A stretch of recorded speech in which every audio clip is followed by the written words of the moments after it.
莎士比亞嘅戲劇可以話係俗世嘅導師，佢唔係一個出世嘅境界，佢腳踏實地咁呈現人性嘅種種。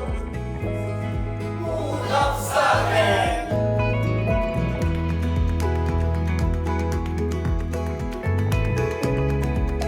三日其實兩公心喺過去嘅幾十年甚至100年，已經融入咗去大眾嘅社會。